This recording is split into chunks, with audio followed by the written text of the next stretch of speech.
Assalamu alaikum, Ayyush haɗe jake muku barka da wannan lokaci. Yau ku zo mu haɗa miyan egusi mai daɗin gaske tare da sinadarin ɗanɗanon magi cikin flavor 2 in 1.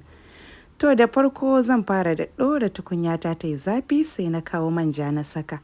Daga nan na kawo markaɗen kayan miya na zan saka albasa sannan kuma zan saka ero. To bayan na saka za mu ci gaba da juyawa muna soya wannan miya. To gashi na yadda kuke gani a nan zan kawo sirrin girki na wato magi cikin flavor 2 in 1. To bayan na saka zan ci gaba da soya miya ta yadda kuke gani sannan zan kawo egusi na riga da na niƙa shi da ruwa gashi nan na sassaka zan rufe miya ta na minti 5.